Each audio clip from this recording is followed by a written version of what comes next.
Shalom Chavrim, I'm Stephen Ben-Nun. You're watching Israeli News Live. Just another update here. Earlier today, we released a video speaking about President Putin meeting with President Donald Trump at the Kremlin. At that time, RT's title was only a title without specific information, but it was actually that he would meet with President Putin would be meeting with Donald Trump.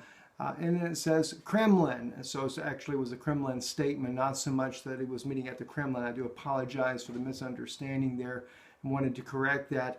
Let's go right into some more breaking stories, though, that are going on right now. U.S. officials claim North Korea successfully tested an ICBM for the first time.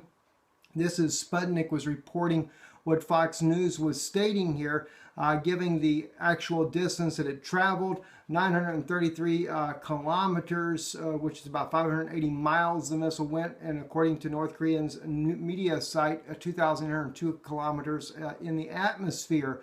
But RT is reporting that Russia is kind of stating, or trying to play down the event a bit, stating that it was not an ICBM, rather it was an intermediate range rocket that was being tested.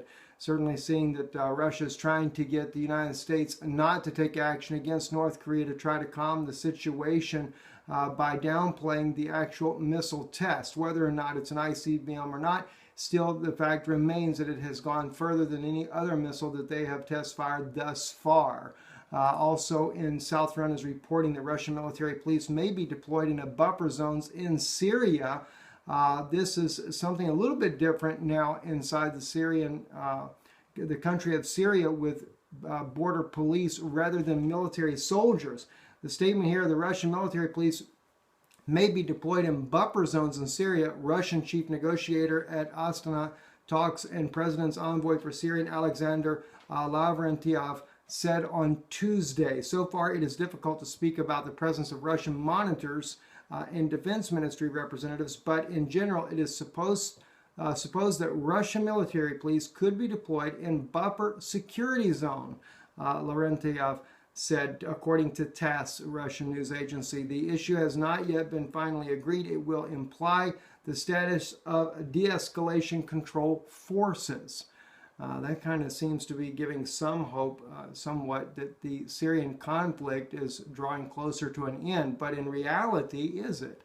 It doesn't seem to be so from what we can gather there. And with the USS George H.W. Bush aircraft carrier, the largest of its kind, stationed off the coast of Haifa, that tends to make you wonder if the United States is not getting ready to try to take down Damascus altogether. I'm Stephen Ben-Nun. We'll be watching these and other stories going into more detail tomorrow with you on Israeli News Live. Shalom.